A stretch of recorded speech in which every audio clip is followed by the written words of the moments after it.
Earlier this year, I had the great pleasure to have this conversation with Anina of Vivid Earth in South Africa. We have members in South Africa, and they linked me up with Anina, and Anina was very happy or excited to have this conversation. She herself has been studying law, and she has a regular podcast on her YouTube channel where she goes into different subjects in current events, global events, and related to law and things like that. So please enjoy this video. I had a great time discussing and conversing with Anina, and make sure you check out her video channel on YouTube at Vivid Earth and check out the links below. So enjoy this conversation and enjoy.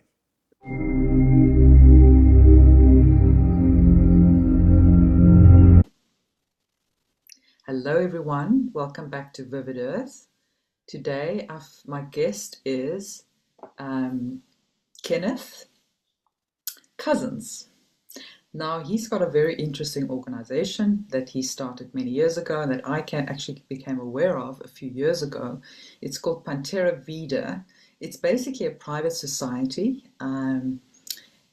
He actually, 33 years ago, Kenneth and Andrea Helen met and embarked on a journey of unprecedented proportions. Having weathered many a storm, unrelenting challenges, attacks, vicissitudes of life, all the while forging through the agents and demons of the matrix, like many of us, to bring forth an extraordinary work that is the PanTerraVida private society. So through Ken's tireless deep dives into matters of law, monetary systems, history, current world systems, and precise legal procedures, he's created the most comprehensive study course to perfect one's standing as a private living being on the land without attachment or entanglement by the public legal system. And I know all of you are very interested in that topic as well. I think, we all have an innate desire to be free and to be sovereign, and it is a journey and something that I always say it's a spiritual experience. It's not something you can just practically do. You need to truly understand what it means to be free and sovereign. And perhaps, I know that some people don't like using that word. We'll find out from Kenneth what word he likes to use, but I think it's a super interesting topic and he's got so much experience. Maybe, Ken, you can tell me sort of in your own words, what brought you to this journey today, and how did you come to actually create the society? Because I've done a little intro here, but it's quite something to create what you have created, and having done that over so many years. And you've also, can I just mention, created the Gemstone University, which is super interesting, but which I'd love to sort of touch on as well. Over to you. All right. Thank you. Thank you for inviting me here. Hello to your audience. Couple big questions there. One is, are we seeking sovereignty or something else? We'll come back to that. I'll start with your question, how did I come to all of this? Well, I could easily say, well, I was born. And very soon I started trying to figure out what kind of reality I had been birthed into. I've always been, as you were saying off camera or off recording, that you have a very wide, full spectrum interest in many, many subjects. Well, I've had that since very early age. And so I pursued many subjects, including, in the late 50s, I was already receiving little mimeograph newsletters about UFOs and things like that. So I was a little early on that whole subject. I grew up in Los Angeles, and not far from Los Angeles is this valley called Yucca Valley, where there were people, a man named George Van Tassel, who was one of those real groundbreakers in the 50s about all those subjects. So I started with that. I dove deep into a wide range of spiritual, metaphysical, multidimensional subjects, and proceeded through my teens into my 20s, and in my around 23, 24, fell into the gem and jewelry and precious metals business. So also, I should say that From an early age, 6 and 7 years old, my family traveled internationally, mostly to Mexico. And so that opened me up to enthusiasm, excitement, and a passion for things out of the borders of my native country. So Mm. I've traveled extensively throughout the entire world. I've probably been in somewhere between 35 and 40 countries. Through the gem business, I interacted with dozens and dozens of countries, people, ethnicities, races, and so forth. And that just put a very burning passion for travel, the people. Essentially, I set out to make the entire world my home. That was a theme of my life. Certain things happened to me in the 80s. I was very successful in the first part. I had serious losses in the second half that forced me into a certain legal position that then well, the bottom line is I had to file bankruptcy.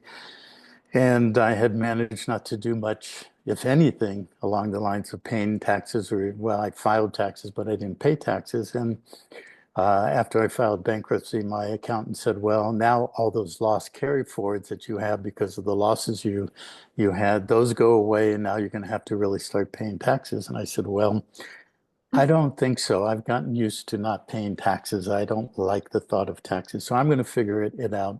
He said, well, I don't recommend that. And I said, well, that's why you're fired. And I'm going to go figure it out on my own. So that was 88, 89. And that led me into the law study. So by 1989, 1990, that was my first steps. I need to know how the tax system works, all of that. So at that time, we didn't have internet. We didn't have what we have today, a plethora of millions of people seeking these answers. There were very few and far between people that I could go talk to and really learn something. But the people I went to talk to were the real pioneers, the grandfathers and the grandmothers of this entire law movement. People who had essentially said the same thing to themselves that I did in 1989. They were even in the 60s and 70s, certainly in the 80s. They said, well, there's something inherently wrong with this system and all the rest of it. And so they were the pioneers. And I was fortunate enough to meet many of them, study with many of them. And so by 1991, 92, I was on that path. And it just fired up my passion to know how this world really works, to know why it's so upside down, inside out, and ass backwards from what I inherently knew. Call it a spiritual knowing or an inner knowing. What I inherently knew, this is not a real reality. This is not the way life is supposed to be. So studying law led me into a much deeper exploration, deep dive into history. And that led me into a deep dive into money, monetary systems. Since I had traveled the world in the gem and jewelry and metals business, I had a very good idea of hard assets, real wealth, things that came out of the ground and so forth. And we went through in the late 70s, early 80s, the whole explosion of inflation and interest. For those of you who know or remember the Carter years into the Reagan years. And so I started having a juxtaposition between the real world, hard assets, real wealth, and I had a passion for everything natural. I had studied health since my late teens. And so natural health, natural healing, all of that, the things that come out of the ground and heal us. Um, so I had a pretty wide range between the hard asset world and then the fake monetary world, which I didn't understand yet, and then the natural world relative to health and healing and all of that. And so I basically set out to integrate it all. And the study of law, history, and money was the galvanizing force that integrated it. So that was 1991, 92. And in 92, as you just read from a little bio blurb that we have, I met Andrea, my wife. We just passed our 33-year anniversary of the month that we met in early March. That's And she amazing. basically had the same passions that I did. Um, Not in law yet, not in those topics, but pretty much everything else. And we just met, and within a matter of literally days, we just said, I think we're supposed to do this life together and figure this out. So Wow. we set out on a path, and it was, as you read, circuitous. It was discombobulated. It was like being a log on a turbulent sea of 80-foot waves. We were jostled and thrown every But which you know way. how diamonds are formed. They're formed under pressure, right? Heat and pressure, yes. And so, we're not going to go into that history today. I've talked about it in some of my public videos and certainly privately with the PanTerra members. But the long and the short of it is actually in the 90s, we were very serendipitously, or we could say by the guidance of our true being, we found ourselves in many, many, many different extraordinarily bedrock, groundbreaking global or worldwide events that were current events based on historical events, moving towards future events, having to do with all the things that we now see very readily today. But back there 30 plus years ago, it was not seen, okay? Unless you really looked for it and knew where to look, and then you just were pulling threads. One thread led to the next. So we linked up with many things, including Chinese and Asian elders, Indonesia, Hong Kong, China, Shanghai, the Philippines, Africa, South America, because I had a lot of relationships in the gem and jewelry business that were relationships in these subjects. So basically, I've been integrating all of that for the last 30 plus years with Andrea, and essentially the last 60 plus years since I was young. And I like to refer to myself as a master puzzler. One of the things that I have been afforded with this entire journey is facts and elements and constructions that very, very few people have been exposed to, those who have started in the law movement or the freedom movement of what's out there in the internet. And there's many layers of how this whole system is really put together. And if you do not understand the historical context, if you don't understand the roots of religion and all of that, going back to the Sumerian, Egyptian, Babylonian period, pre-Roman period, and how all of that was integrated, and then moving through the last 2000 plus years, and then the beginning of the creation of the modern monetary system in the last 500 years, um, it's really, I would say, virtually impossible to truly know how it all fits together, how it integrates both legally, monetarily, but much more important, multidimensionally, spiritually. Who are we really? Why are we here? Why are we embodied in this particular life? What are the karmic entanglements that each of us have in our lives? What does that really mean? Who are we within the context and in the wrapping of that? It's what we call the clothing of the realm. Coming into this world and taking on the dysfunctional ass backwards, upside down, dysfunctional elements that are actually an obverse or a mirroring of our true inner capacity. So karma, or those entanglements that we have in terms of, all of the things that many people on what we would call spiritual paths, what they are, grappling with or moving through. Many people have physical or physiological challenges, personal challenges, family challenges, money challenges, legal challenges. What we do is we look at these as the clothing of the realm. And we, as true creative beings, have the capacity to use what we are interfacing with, not to be the victim of, but be actually the creator of them for the purpose of transmuting and transforming them to emerge as a true and authentic being with vast capacities that both individually, but it has to be collectively. We have to see what we're doing is a transformational, transmutational process of really taking the upside down, ass backwards reality we find ourselves in and utilizing our creative capacity to heal ourselves to resolve all of that and redirect it into a new creational expression, which we already know what we're here to do. So I use the phrase, we all know the phrase, I'll believe it when I see it. And we all certainly know that when we try to talk to friends or family or acquaintances or whatever, we say, you know, what you're looking at is a false narrative reality. It's not real. It's not what we're here to be creating. There's a new reality emerging. And the first thing they'll say, and you could talk to them for 5 minutes or 5 hours, they will say, okay, yeah, sounds good. Sounds like a conspiracy theory, but I'll believe it when I see it, right? Exactly. And then you meet some who will say, I see it, therefore I believe it. Mhm. Okay. Where I stand on it is I know it, therefore I create it.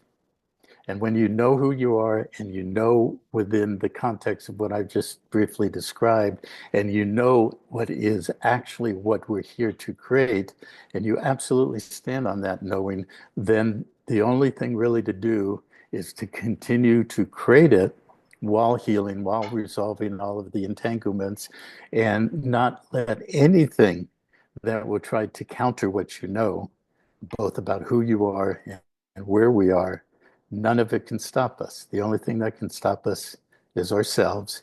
And as long as you know it, you will create it. Nothing will stop us. And that's how we approach things. Absolutely. Well, there's just so many interesting points there.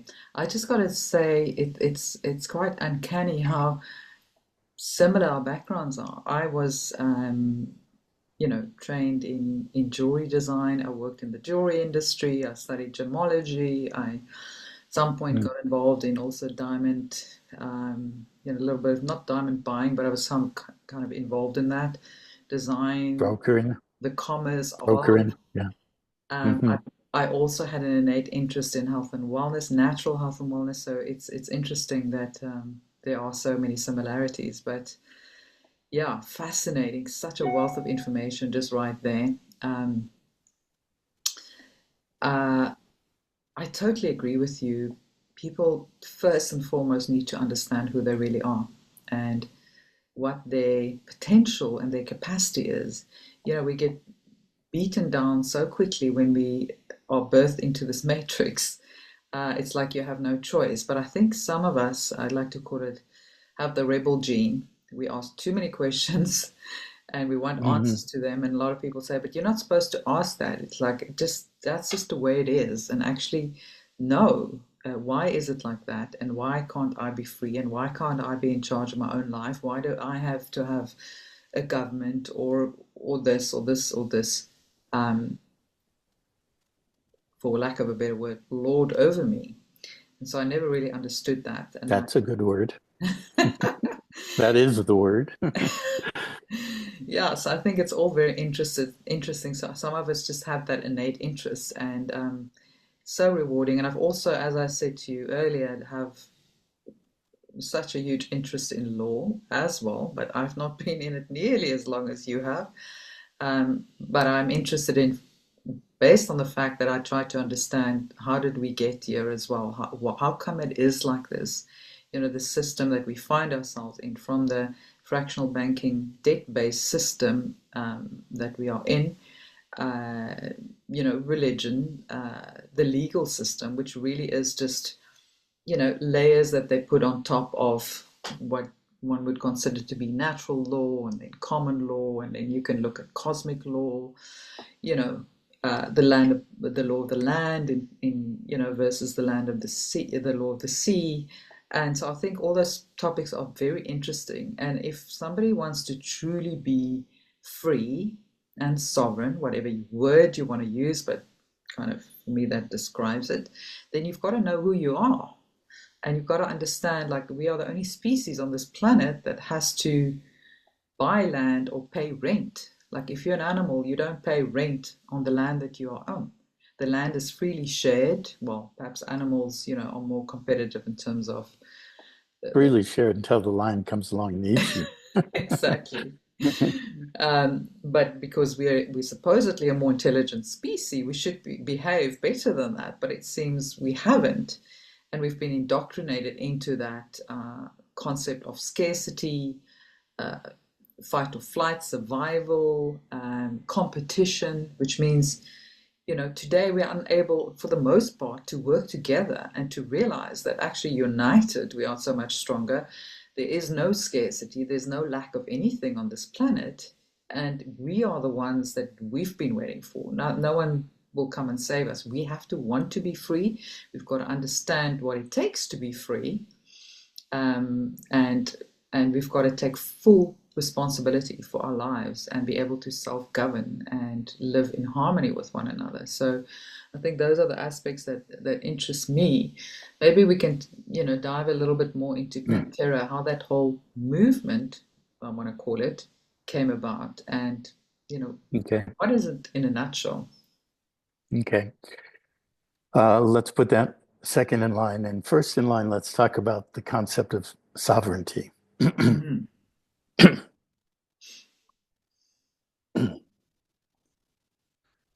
So having been in this law movement, we used to, and many still do, call it a sovereignty movement, call it a freedom movement. Those are interchangeable words.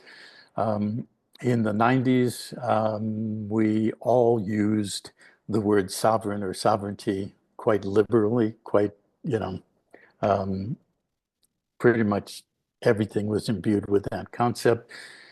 And as I went through my education, my deep dive in the 90s, as I said, I was working with extraordinary beings. The knowledge that they had was quite extraordinary. So in the very beginning of my starting to delve into this, 91, 92, I was working at it in very deep and advanced level. And these were men and women who were going up against the entire system. Of course, the Vatican, of course, City of London, of course, Washington, of course, the banks, and all the rest of that. And everybody wanted to be sovereign. Well, also during that period from the mid 90s into the late 90s, what emerged was something that now is very rife in the internet. It's called secured party creditor process. That has to do with the commercial system, the Uniform Commercial Code, both domestically and internationally. Ultimately, the UCC is, of course, what a surprise, it's controlled by the Vatican.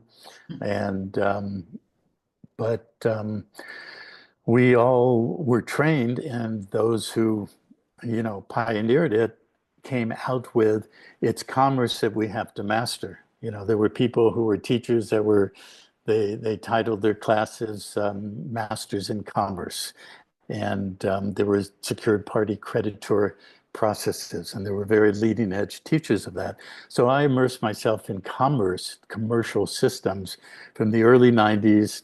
It was very soon right away once I started working with this. But by 95 through 98, 99, that was in the forefront. So it was also, it was side by side. I want to be a sovereign. I want to have control through commercial mastery of what is commonly called the straw man. And I absolutely mastered that. I pretty much studied it for 10 to 12 years. I did the secured party creditor process 4 complete times, each time much more deep, much deeper, much more expanded, much more comprehensive. And I had some success with it. Some of the people I knew had success with it. But ultimately, everybody started getting slammed by the system. So I started looking at, well, what's really going on here in the commercial arena, the so-called secured party process. By the early 2010s, 10, 11, 12, I started getting inklings of people talking to me about equity, talking about non-commercial processes. Because when you look at, excuse me, when you look at the commercial process, you look at the UCC process and the secured party process, it's all based still on a duality. There's a creditor and a debtor. By definition, the UCC process is about secured interest to a creditor who has attachment or secured interest to collateral held by a debtor. And ultimately, the UCC is the realm or the system for merchants and mariners and their property. So, are you a merchant? Are you a mariner? Do you have property? Is there secured interest? Do you have debtor relationships with that? Is there a polarity or a binary coded construct in which one steps into and says, well, I'm sovereign, I'm free because I'm a secured party creditor against this thing called the straw man, the all capital letters name, the birth certificate, and all of that.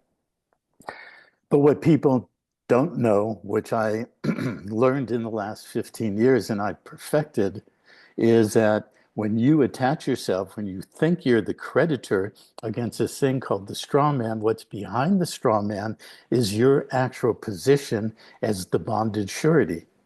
And the straw man is not a straw man, it is a franchise. What is it a franchise of? Is it a McDonald's franchise or a Burger King franchise? No, it's a US corporation, United States corporation franchise. And everything on the planet, whether South Africa, Namibia, Mexico, Australia, they are all corporate subdivisions of that United States corporation. Through bankruptcy and through the military structure and through the international agreements and the treaties going back 150 years and really going back 300 to 500 years and really going back 3,000 to 5,000 years. It's all deeply layered and structured. And this is what I have studied extensively for really 3 to 5 decades, because I had a lot of the background, 50, 60 years ago. And I started studying the esoteric systems and all those things that you mentioned, numerology, astrology, all of that, metaphysics, since I was under 10 years old. And once you see that everything is hardwired and underwritten by the esoteric system, the bloodlines, secret societies, the religion, all those constructs, all of them are underlying the what appears on the surface, what we see on the public. And so back to the legal construct, if you do the secured party process and you say, I'm the creditor, I've filed a UCC1 financing statement, I've done all this, that, and the other with my birth certificate and so forth, and I know my birth certificate has millions, billions, and trillions somewhere over there in the treasury, and the debtor is the straw man and I've taken control over it, but behind the straw man, you're the bonded surety to a bankrupt franchise. So what does that mean? It means that everything since birth, within a matter of days, when your mother and father, or mother by herself or father by himself in some countries, signs a form called a birth registration. And that birth registration actually is creating a record of vital statistics that goes into the vast global system of actuarial tables and data systems and monetization through legal and monetary and banking functions. And every single thing that's created in that name, that facility, which is both a corporate subdivision, so it's a bankrupt franchise. It is bankrupt because the whole world system was created to be bankrupt, as I'm sure you know. And you were given limited authority or capacity as an authorized representative or an authorized signatory to create commercial paper on the public side and or authorize other financial or institutional entities or whatever to do that in the name of your franchise. And every single time they do that, it's creating public funds, which are monetized debt, which on the private side, there is also created a vast amount of bonds, which are debt instruments that attach to the franchise that underwrite every single thing. Every time you go to a doctor, every time you go to a utility company to get a service and you pay bills, you sign tax returns, any and all of those things, you're creating public monetized debt, public funds. You are bonding that franchise, that name, into deep levels of debt, way more than what appears on the surface. If you have a $300 fine for a speeding ticket, The bonds that are created are in the millions. If you are One convicted, speeding ticket? yes, if Wow. you are convicted of a felony and you go to prison, what's issued is what's called a penal sum bond, penal, which is penalty. But it's a sum bond because what happens in the monetary side and the banking side is what's called hypothecation, which is when you take an asset. Like if you go to the bank, you get a mortgage, what they do is creating new funds and they're hypothecating the real value of the home or the property into the future that you will then have to work in the system to debt service and eventually, hopefully, not very often, pay off. Of course, you never pay it off because you have to pay property tax and many other things. But that's called hypothecation, which is projecting value into the future that you're going to monetize today. So every single thing that has ever happened, you can count it in the hundreds and thousands, some people many thousands of events that create a certificated link to the public side through the franchise and the private side to the bonding mechanism that creates more debt. Okay. You are the guarantor of that debt. You are the responsible party to debt service that debt and maintain it. That's called bondage. Okay. They create bonds. That's bondage. It attaches to our life force, our living presence, who we really are, that we have um, tacitly and implicitly volunteered and agreed to be the bonded surety, the guarantor to everything created on that franchise. So I went through all of that in the 90s and the 2000s. I learned it inside out. I know it chapter and verse. I can repeat everything about it in my sleep. But by the early 2010s, the teens, one day somebody said to me, you know, Ken, as long as you're in commerce, you're still attached to the polarity of debtor and creditor. You're still attached to it. So how can you be free when you're bonded and attached to it? You can't. Okay. So sovereignty is actually a misnomer and a dead end rabbit trail that everybody is chasing. What we really want to be is solvent, which means free of those entanglements by the legal and monetary attachment through the debt system and the bonds that underlie it, as I've just briefly described, and walking out of that entanglement, walking out of the bondage of the matrix that we have actually volunteered to be in. Why have we volunteered? Because we live in a free will universe. Okay. We have sovereign free will. So if we want to use the word sovereign, what we want is the standing in our inner being in sovereign integrity. I'm an integral being, which means whole.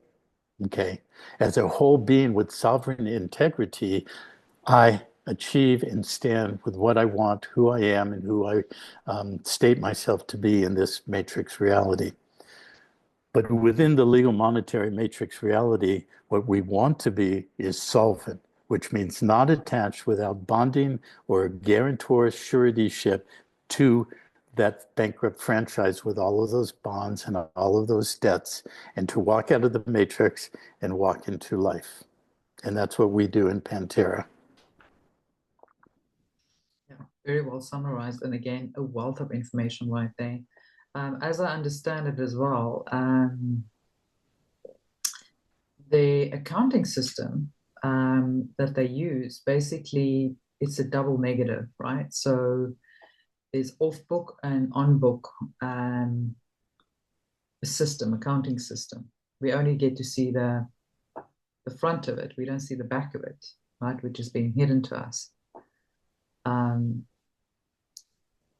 And this is very important as well. And I think we need to touch on, how this accounting or monetary system was set up, where it originated from, and how come we're still stuck in it today. And about 90% of the population or more is blissfully unaware of how it really works.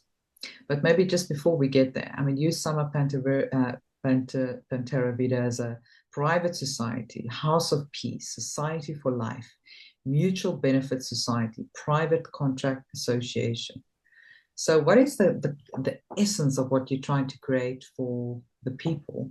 If you had to like Hmm. sum it up, and I know this can go on for days, but just to Well, press it and it's sum gone it on up. for 35 years so far.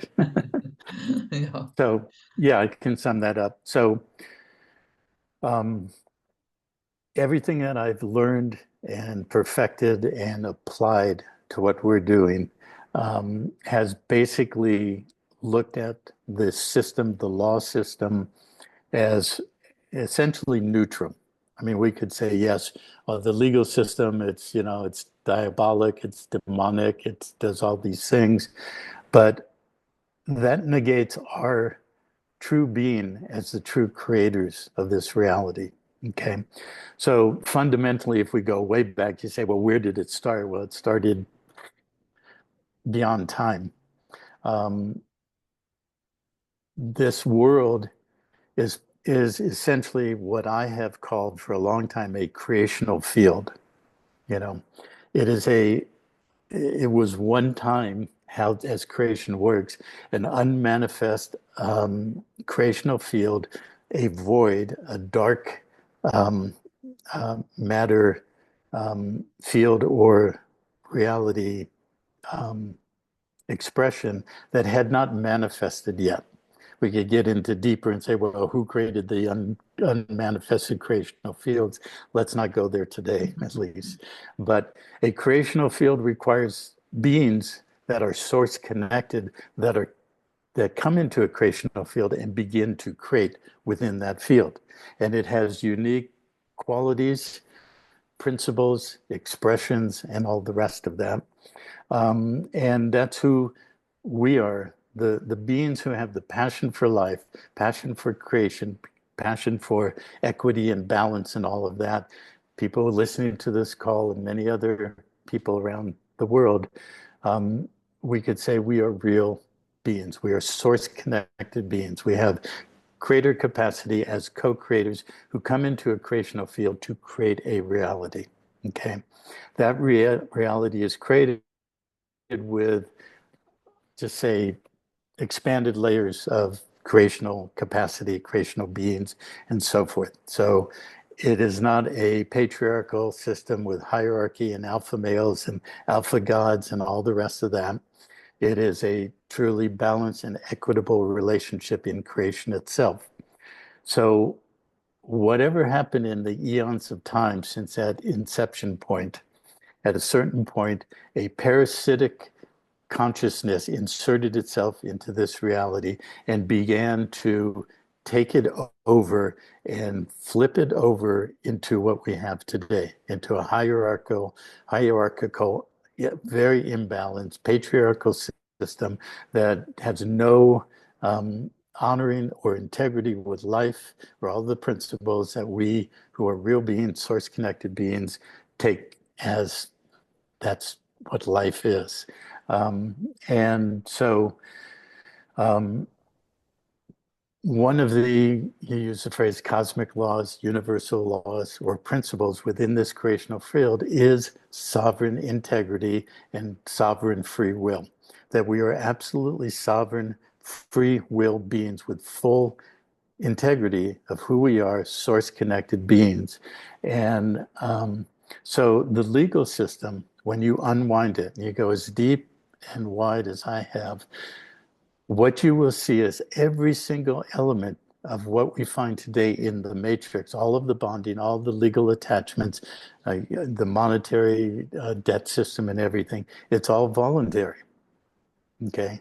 It's not mandatory. And when you know that we have stepped into it to voluntarily take on the clothing of the realm in order to do what I said earlier, and that we have the capacity, it's innate, it's inherent, it's hardwired into the legal and monetary system, that when you have accepted a voluntary status, you have the capacity to rescind that status. Okay, remove your assent or consent to that status. And that operates legally, monetarily, cosmically, and everything in between. So rather than seeing ourselves as the victim of this reality, if we see ourselves as the creator, that the parasitic infiltration has created a false reality, and knowing how creator beings, source connected beings actually create, they set up a very deep multi-layered system to get us to entrain ourselves as creator beings in our creator capacity, to allow ourselves voluntarily to become biocrystalline virtual reality projecting units, to project that false reality into this creational field, and progressively millions, billions, and multiple billions of beings who have no clue what the reality is that they live in, accept that for face value. This is our reality. We have to do this. We have to listen to them when they say do this, and then they do, all those things.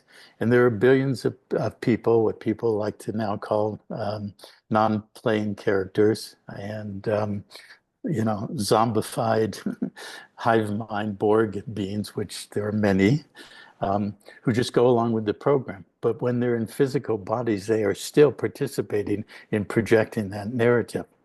But when a true source connected being wakes up and starts integrating themselves, starts removing the entanglements and the attachments that we accepted and we took on upon ourselves, we start exponentially expanding our standing and our creator capacity, that we have the full capacity to supersede this false narrative, and we can start actually building and creating a new reality in alignment with source, creation, life, and all that is good and wholesome and all the rest of it. And when I studied equity, so equity primarily operates on 20 maxims, 20 statements, as opposed to the legal system that has hundreds of millions of codes and statutes that are binding to the bonded sureties who have volunteered to become the surety against that franchise and its debt quotient and all the rest of it. When we voluntarily walk into that, we have to follow all those millions of codes and statutes. But we created it. We have the capacity to uncreate it. We have the legal and lawful capacity to rescind our signatures on any and all documents. We have the capacity to revoke every power of attorney we ever gave to any public entity or system or office or officer, and revoke that power of attorney, that they do not have power of attorney over our commercial persona. And that will terminate the contracts, because everything is contract. All law is created by contract. So as creator beings, when we take full responsibility for what we created in our life and collectively, we have the capacity to uncreate it. So one of the things that I observed quite extensively in the 90s, all these brilliant people that I mentioned, the one thing that they had more than anything else was what I ended up calling the enemy construct. Everything external was the enemy. The government, the Vatican, the military, the bankers, the Somebody money else is system, always the to legal blame, system. right? It was always, and when you have an enemy construct and you project it outside of yourself, then you are a victim, and you will always be controlled and controllable. You can And never be most, sovereign as a victim. yeah, The two you will doesn't never go have together. sovereign integrity. You will never reintegrate your sovereign free will to be a creator being and create into the creational field, which is basically a neutral field. If you want to create everything that has been created, war and destruction and violence and all the rest of it, well, look, that's what we created. If you want to stop creating it, you have to remove your consent and your signatory attachment to that. And signatory includes when we put pen to paper, but it's also who we are. We have a unique signature frequency that is unique in all of creation. And when that signature frequency comes through our arm into a pen, onto a paper, we have bonded ourselves to the obligations of that piece of paper. And we have done it hundreds and thousands of times. So what we want to be is solvent. We need to know how to achieve that. We need to know how to remove all of those attachments and entanglements. And we have to bring it in, because there is no enemy.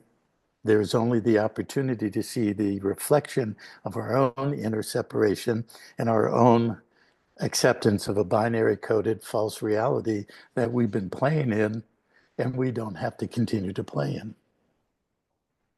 That is so well said. Um, I always say to people, you can't be a victim and be sovereign or have sovereign integrity, as you say. And until you take full responsibility for your life, whatever happened, whoever subjected you, you need to make a decision that moving forward, you're going to take full self responsibility for your own life. And you have to actively not consent to that anymore because we are creative beings. And quite frankly, the parasitic forces that have been controlling this planet actually use us to create their false construct for them. Mm-hmm. So they use our creative powers. They themselves are not actually creative at all. So, we have to be careful, therefore, what we consent to, because whatever we consent to, even if it's not objecting to it in a way that's consent as well, we will be co-creating that. So when people say, oh, it's too difficult and, I don't want to rock the boat and my job and, my life and, well, then you mustn't complain because we all have the opportunity to detach from that. And I always say to people, where there's a will, there is a way. Like, get rid of all your debt. Doesn't matter. Sell everything you have. At least you'll be free. So you want all this stuff and you want to be a bondage slave, or you want to continue, having all the comforts of life but not be free. So I know it's not all that simple, and that is not the only thing that makes you free. But I think if you understand on a very deep spiritual level what it means to be free and to have that sovereign integrity, that is absolutely where you need to start. For most people interested in this path, it's because they want to get out of debt or they want to stop paying tax or this or that, but they don't truly want to find out what it means to be spiritually free and standing on your own 2 feet on the land as a living man or woman, and to be fully self-responsible and unattached to the system. And I know it's difficult, you can be stopped by a traffic officer, whatever. What do? And you still have to operate within that matrix. And I guess that's where the difficulty comes in for a lot of people, because they just say it's too risky, it's too difficult. But at least just start somewhere, even if it's not a perfect science yet, you have to start taking the steps towards that end goal. Because if you're not going to do that, you'll never get there.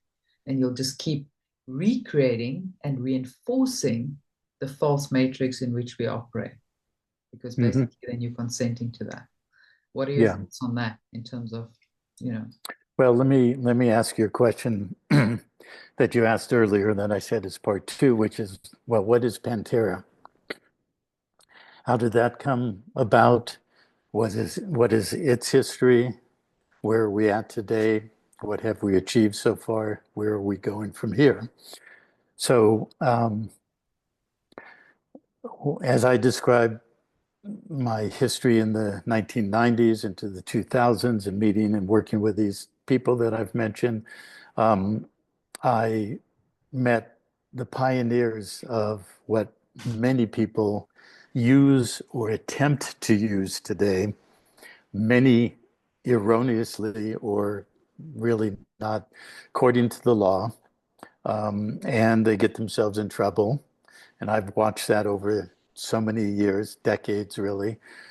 And that includes the people that I called my mentors, who, as I said, they had their own enemy construct, and basically they didn't even understand what I came to understand in what I have termed status, standing, and capacity. And that really started emerging in the early 2010s, when that individual said to me, you're still bonded, you're still attached if you're creditor debtor in this commercial realm. And that started opening up equity and what is equity really. And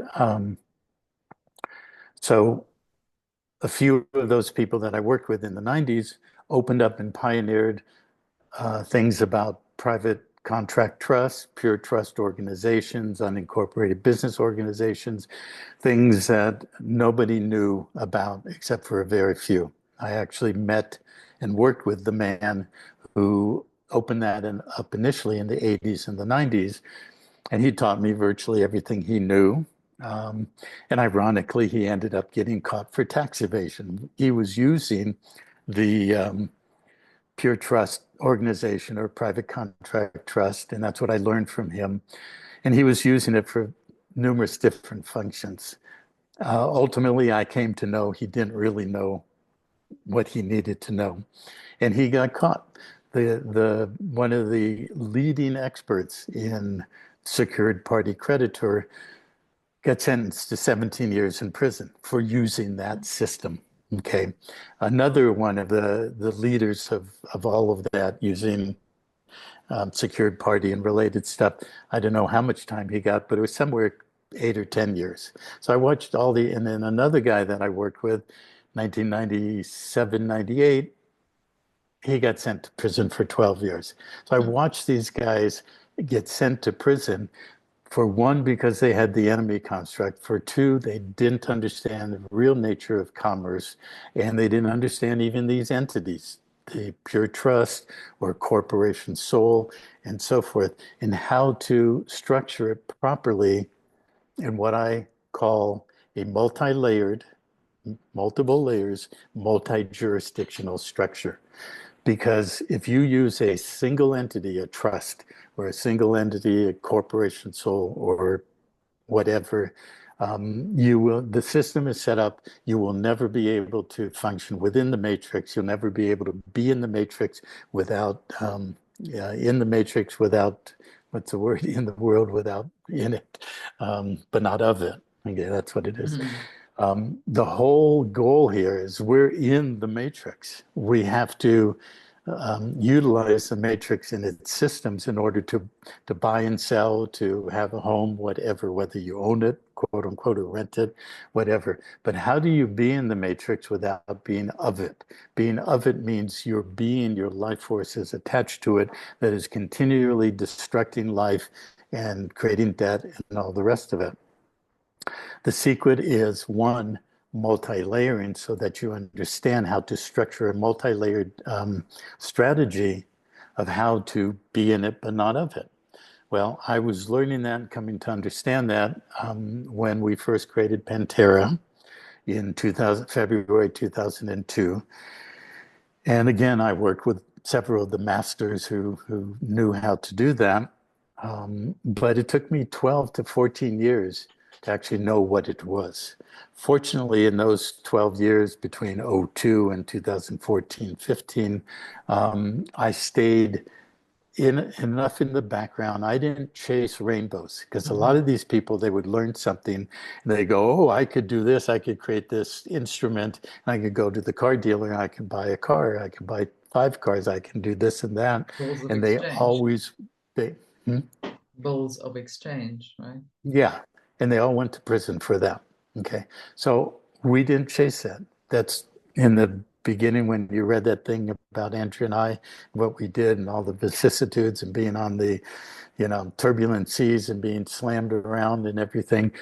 A lot of that was because we lived on the edge and we did not jump into that. We were extremely, what you would call poor. We were lacking in financial capacity because I didn't chase those rainbows and I didn't jump in and say, we could get a new car by doing this commercial process.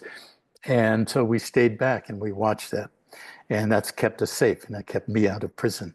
And then once I started learning how to really protect myself and what I started learning what a society really is, because PanTerra is created as a society and an office called generically a corporation soul. I didn't know what that was for 13 years. It took me till 2014, 15, 16 to actually know what it was and go deeper in the research and find out what is a society within the world system. Well, every government on the planet is fundamentally set up as a society. Every religion or church is set up as a society. Every nonprofit, NGO, nonprofit tax exempt entity is fundamentally a society.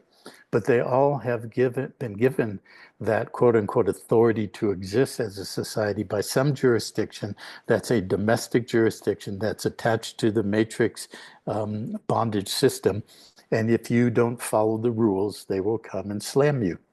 And so what I figured out is a private society that does not get its authority to be and exist and function the way it wants, if it doesn't have those legal bonds and attachments, can be everything that the public side can be. It can be its own jurisdiction, essentially its own government or its own governing body and principles. It can have its own court. It can have its own law form. It can have its own treasury and monetary issue if it has the means to do that. So we have built that over the last 20 years. Concurrent with that, as I perfected my knowledge, both integrating what I did in the commercial realm, going into equity, going into non-polarized reality, learning what equity really means in terms of trust law, estates, and things like that, and how to integrate all of it and also integrate it with the esoteric and the spiritual grounding and the inner work that Andrea and I have done our whole lives, that out of that over a 30-year progression or evolution, we have integrated PanTerra.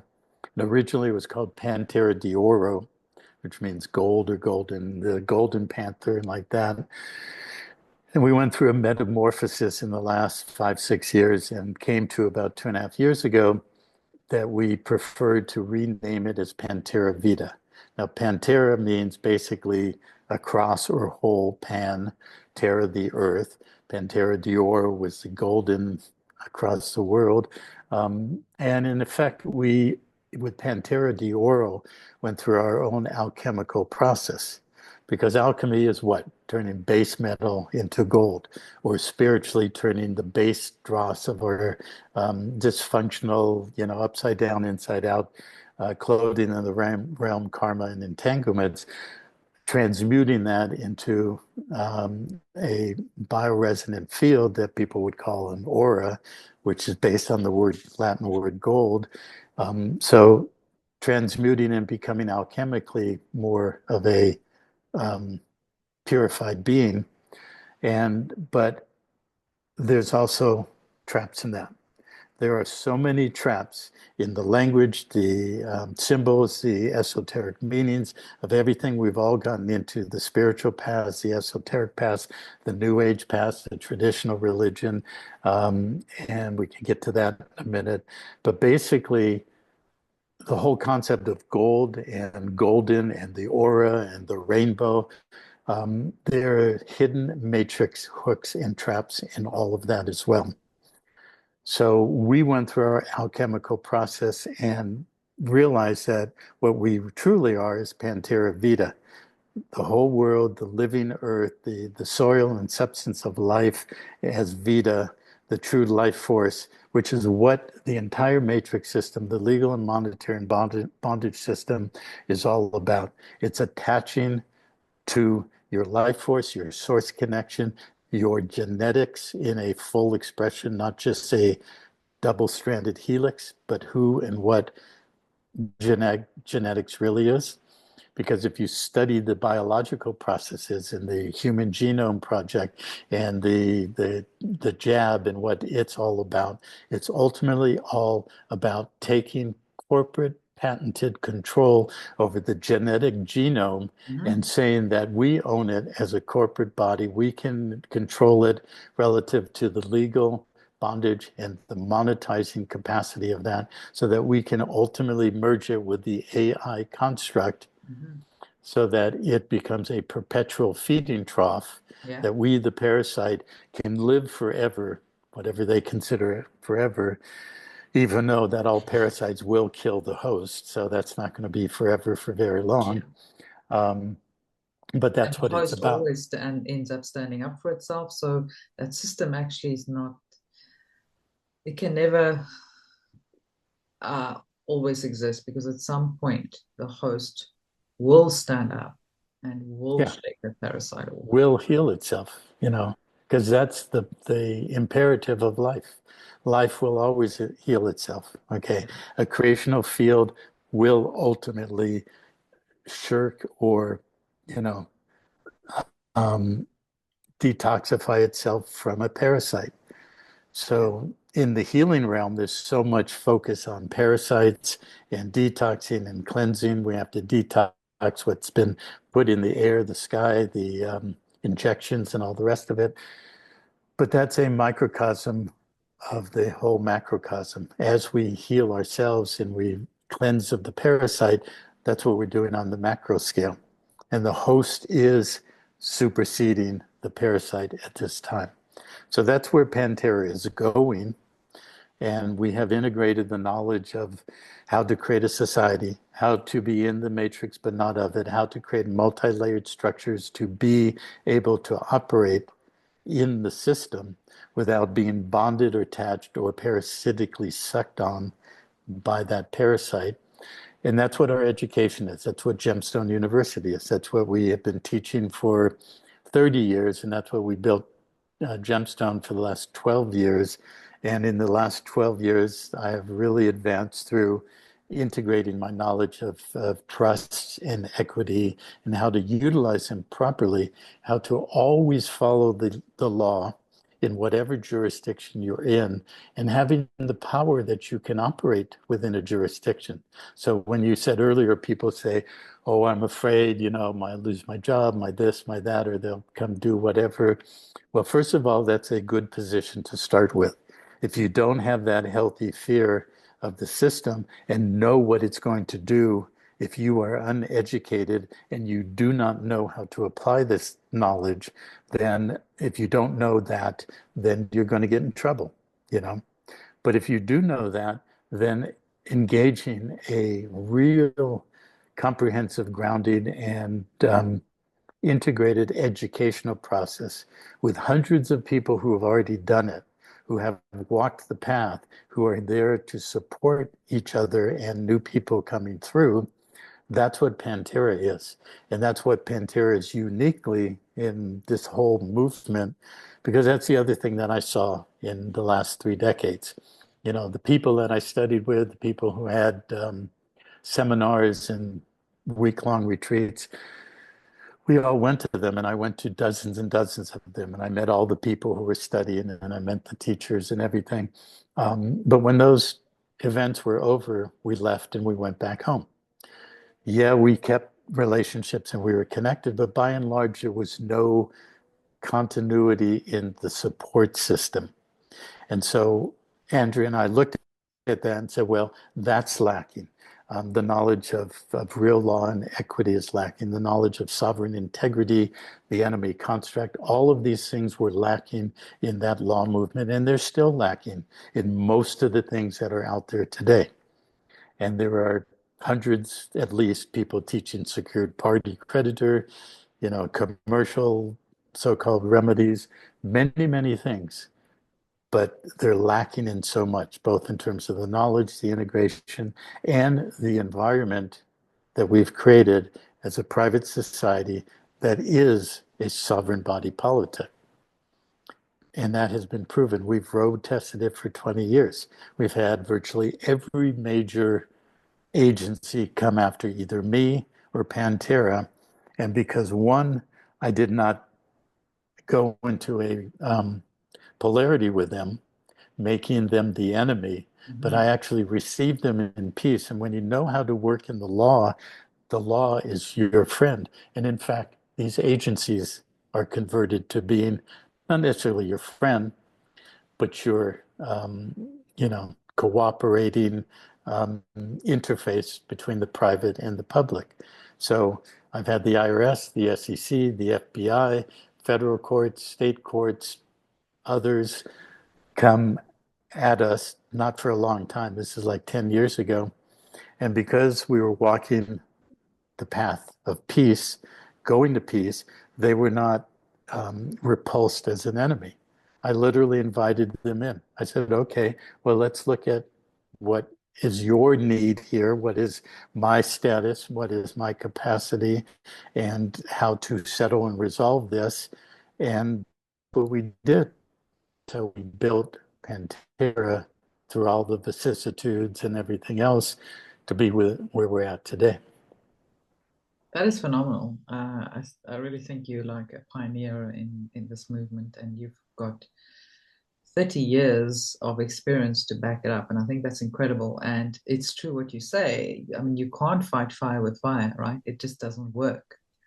So there's always got to be the yin and the yang. You can't, put metal against one another and fight the other party. You've got to find that flow and find out how Mm-hmm. one can coexist together. And if you give them enough of a cooperative platform and you're doing things according to law in whichever jurisdiction you operate, as you say, well, then what can they say about that? Not much. But I'm really Right. interested to find out. I mean, so this is like a what we could call, I guess, it's a virtual society, but is there any sort of physical proof of product? Is that something that you want to or have or want to pursue in terms of creating for lack of a better word, a sovereign state with its own governing body? Is that something that you've looked into? I'm sure you have. Yeah, yeah, definitely. Mhm. Um, well, that's a big subject that we really should just wait for the next discussion. Yeah, I think there's going to be a But few more based on all of the yeah, information. yeah, for sure. But the short answer is yes. And but the first, before I go into that briefly, I want to also address this thing about going to peace. And people have often said, well, then you're being passive, then you're not dealing with the realities of what's going on in the world. And um, and that's a misconstruction of that phrase. First of all, again, by going through the all of the commercial processes, one of the things that we would always put in our documents in a commercial process, when you do secured party creditor, you do other things like acceptance for value or some of the other things that people do with commercial processes, you do what's called a non-judicial administrative process. And that's something that's hardwired in the UCC. Non-judicial means you're not in a court. Administrative means it's prejudicial, and it's a administrative process because everything, we are completely wrapped in an administrative reality. And what does that really mean? It means the United States was put into the corporation, not the original organic union, but the corporation in 1933 was put into both military occupation and Admiralty international bankruptcy. Admiralty controls bankruptcy. Civil code emerges from bankruptcy. Civil code is what is given to a bankrupt sovereign entity to manage its persons and its property. And it goes back to Roman civil law and how Rome basically created what's called the civitas, or the civil body, that did not have the kind of standing that the elite or the landed gentry, if you will, that they had. And that's followed everything for the last 2,000 years. So the United States went into bankruptcy. And so when you're in bankruptcy, whether you're an individual, corporation, or a country or a nation state, you're put into an estate that's administered. It's the administration of an estate. And this is where in equity, you have to understand what the nature of an estate is. I'll get to that in a moment. But basically, they call the president, Trump is now president. They call it the Trump administration because he is a corporate CEO administrating the ongoing bankruptcy of the bankrupt debtor in possession. It's not been liquidated. It's just been in possession since 1933, but it has to follow the rules of the creditor, which is the bankers and all of that. So to administrate an estate is basically a function of estate law, which is in equity, and how that works with, how property and so forth are managed. So, so in the history of the United States and then the global corporate structure, everything was moved to place the global estate into bankruptcy. And that's basically where we are at. And so what needs to be understood is that there are two types of estates. There is the public estate, whether it's a nation state bankrupt or an individual franchise, bankrupt franchise, and there is the underlying estate. That underlying estate is what I call the ancestral lineal estate. The lineage through our ancestry that comes into this embodiment, and it comes in only one way, which is our genetics. That's what we inherit from our ancestry. That's what, if we are fully embodied or significantly embodied as a true living being and our true authentic self, not the ego, not the persona or the juristic legal person, we have the capacity to embody and direct that genetics or epigenetics into creation itself. That's what the bonding and the legal system is after. By creating the public estate, which is called a decedent estate, which means in law a dying estate. So we're all decedents. We're all dying from the minute we're registered at 3 days old, and we're dying because our life force is being sucked out of us. That's what we need to reclaim. We need to reclaim that underlying estate. We need to know how it works in equity. We need to know how the relationship to a estate administrator or executor is, and what the living beneficiary is, which is us, as opposed to the way the public system works.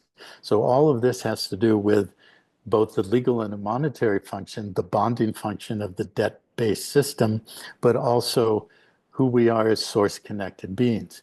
Because in the sense that it's all voluntary, the whole legal system was constructed to get our voluntary consent. Yes, we consent. We will give you control of our genetics. We will give you control of our life force in return for you keeping us alive. Food, housing, job, whatever. And that's the ultimate destination for everything. So basically, PanTerra is a private estate. We teach people how to create their own society and their own private estate, and how to manage it from a source point in relationship to all of the extensions of that, how to receive what is created by the matrix in the name of the franchise, because we restate it and we put it into a different relationship. And when we were in commerce, when we're doing commercial things, we would always put our documents in our documents, we would put the maxims of commerce. And if you do a search, you'll find many, many places to find what are the maxims of commerce. Well, they're like a workman is worthy of his hire. An affidavit in commerce states the truth. An affidavit unrebutted remains the truth. And we would use all that in administrative processes because we were dealing in the administration of the bankrupt estate of the corporate nation state, United States, and all the corporate subdivisions around the world. Okay. But one of the maxims in commerce that I always thought was and I was taught and we all believed was our tool to victory, was a maxim that stated, he who leaves the field of battle first loses. You familiar with that? Yeah. Okay. So, and of course, when we were studying that, learning that, it was attributed to real battlefields, and that's the law of the flag. You have two flags, but if one flag retreats, leaves the battlefield, they lose. The other flag gets planted on the land and claims the land and controls the land and all of that. So in commerce and administrative process, if we were to send an affidavit to, the IRS or a mortgage company, whatever, and we do the administrative steps according to the UCC, if they did not respond in commerce, silence becomes acquiescence. They leave the field of battle, we win, okay? But when I studied equity, and with the spiritual grounding of our whole process and path and life history, we started to come to understand that, oh, we're still in a battle we're still in a war. We're still in an engagement that's a polarity between two fighting armies, and essentially the matrix structure from the Vatican to the Pope to the beings above that and everybody in between always will win in a battlefield or in a war. Okay. So when you remove yourself from the battlefield by the steps that we have perfected, then and you declare peace and you go to peace, then everything that comes to you from the matrix can be resolved because you have the power of acceptance, you have the power of settlement, you have the power of your standing and capacity, and you have the power of the underlying equity which you claim through that lineal ancestral estate, and they have no power to then monetize you or suck on your life force. Okay. And we do this at full levels of that multidimensional, multi-layered structure, not just creating auxiliary entities like trusts or corporation souls or this, that, or the other, but our true being presence in this reality. We have the power to rescind, revoke, and terminate all contracts across all of time, all of space, every universal creation, every false reality, every false narrative, false universal projection that they have used our creator capacity to create all of these strange abominations. We have the power to rescind our unique signature frequency, and they can no longer create out of our being, essence, and source connection. And that's how you kill the parasite. And you go to peace. Because the minute you don't stand in peace, you are back in the battlefield, and they will always win. And this is what we have proven. This is what we've done over and over. And it's, road tested and it's proven. And we're still standing to show that that's the case. And so where PanTerra is going is primarily for reasons that I won't go into today, but for the last 5 or 6 years, we pulled in, and I was not in the public hardly at all. I did a few interviews, but I basically pulled in and we stayed very private. We were doing a lot of things that we're required to do, but right now we have the time is right to step back out. That's why I'm doing interviews again, and you're my first interview. Wonderful. And that what we're looking for is those beings with passion and commitment, first and foremost to themselves, to walk this path, to know who they are, to know that they are truly creator beings with sovereign integrity, with the free will capacity to disengage from this false narrative reality and start redirecting their creator capacity into creating the reality that we want to be in. And so that's who we're looking for.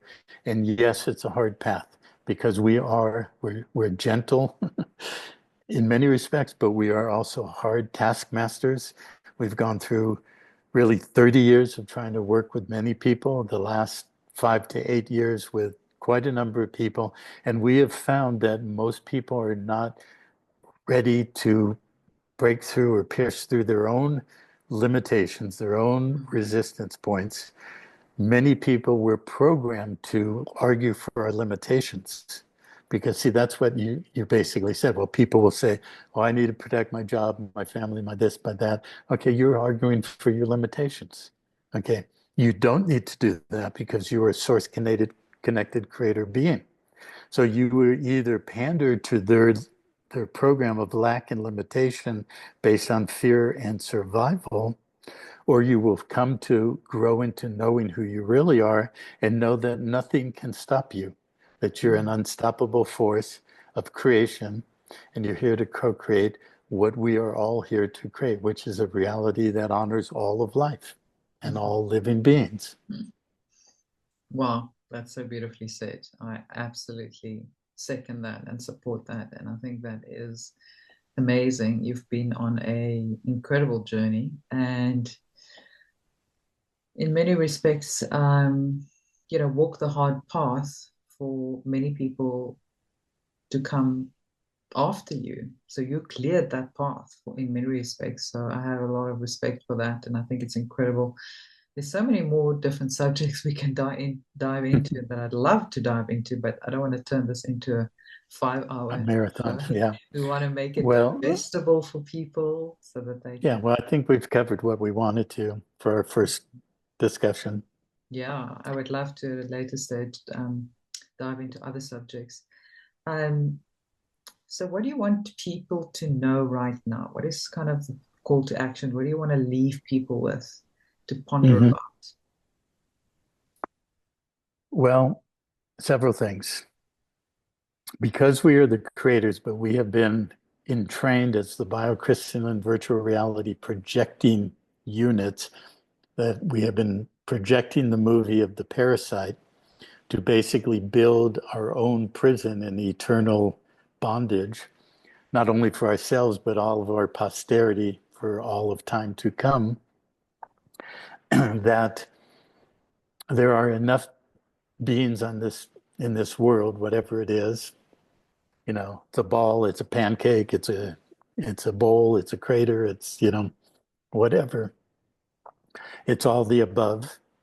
But as we rescind, revoke, and terminate all contracts at all levels, and we withdraw our consent, and we establish on the public record our um, removal of the presumption of consent.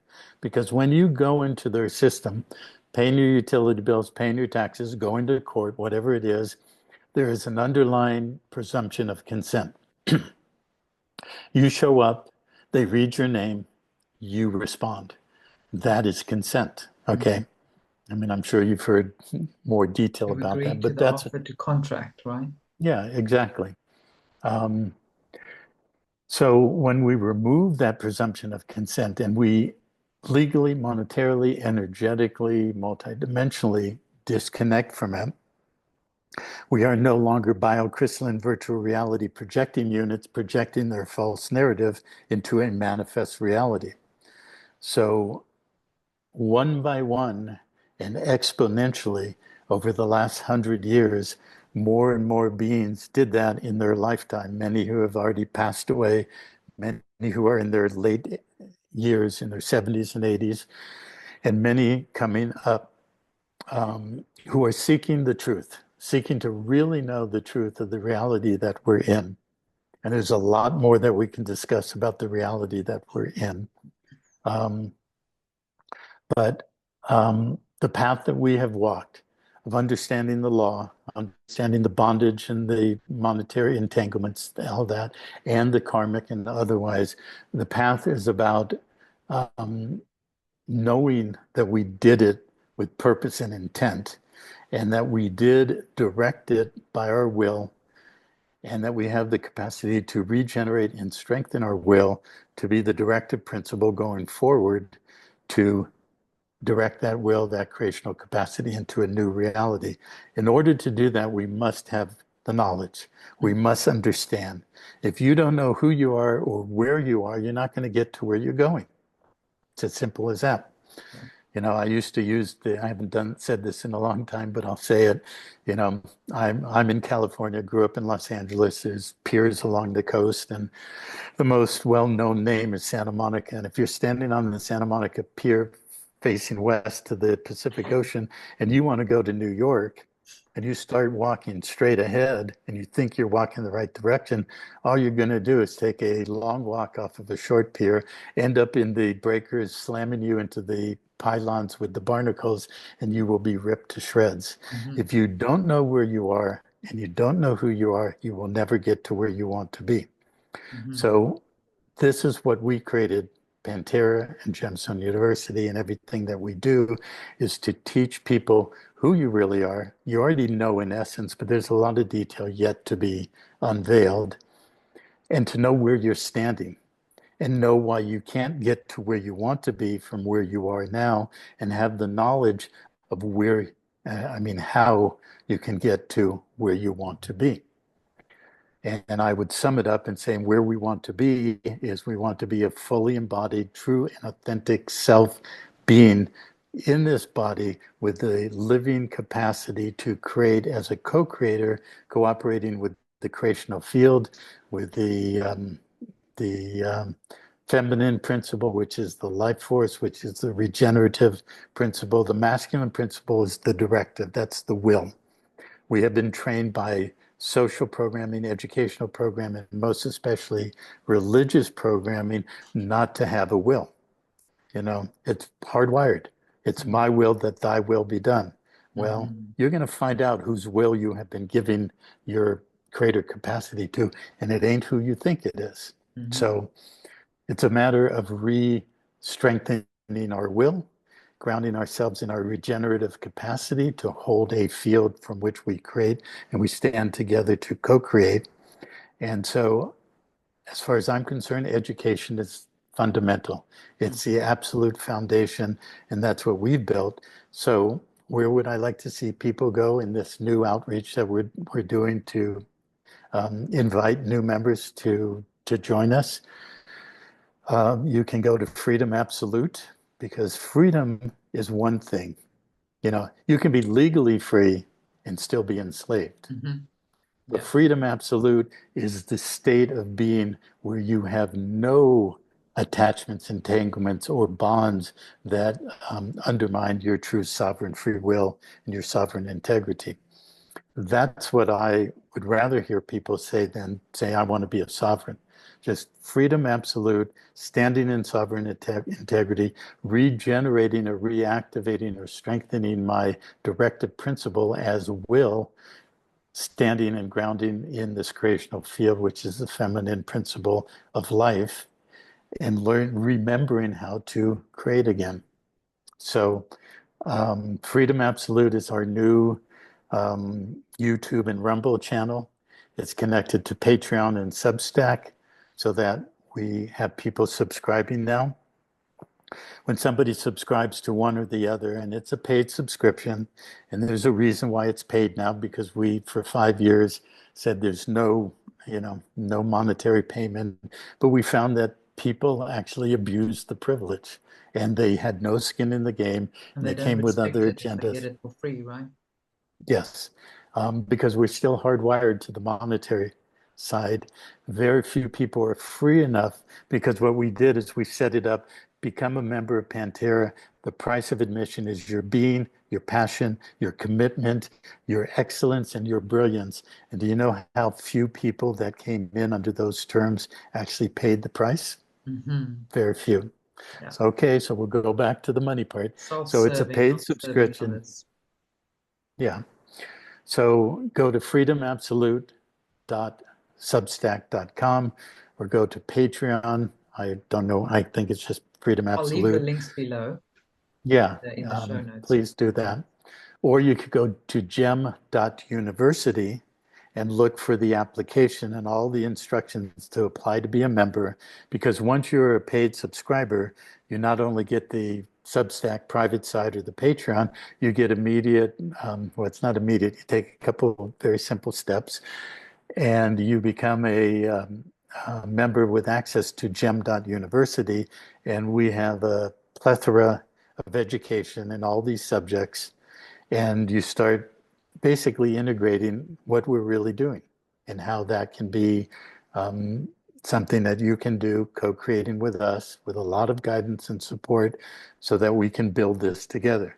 Because the ultimate extension of this or expression is we have had as much as 40 to 45 countries with members in it. I think that's reduced now, but it's probably about 30. We're in the 5 major Commonwealth countries: New Zealand, Australia, Canada, the UK, and South Africa, with this little appendage called Namibia. We have some good members in Namibia.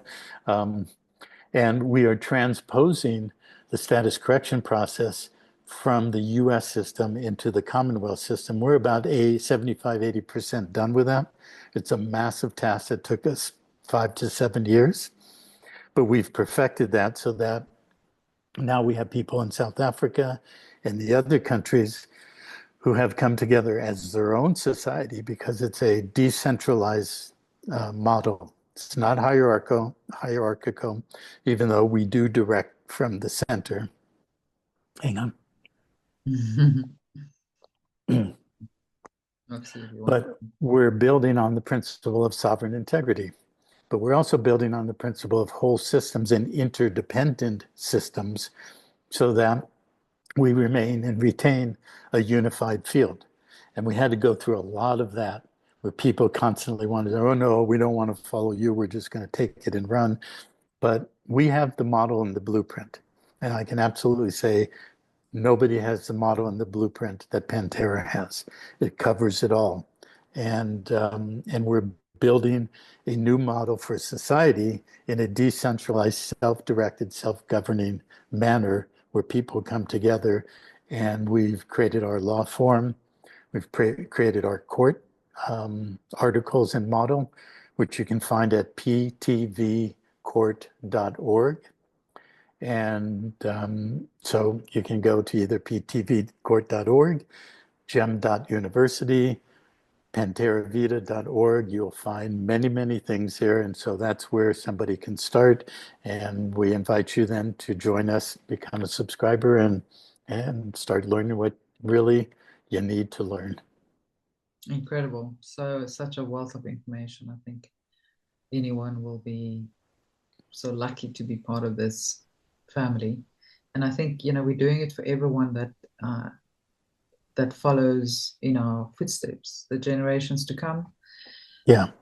And it's like the 100 monkey effect in a way as well. Once enough people does it, it just kind of permeates into the general collective Sure. consciousness. And so, Well, the more we pull our energy out of the matrix, it's like a big building, like, twin towers where explosions went off and the support structure was no longer there. The integrity of holding it together wasn't there.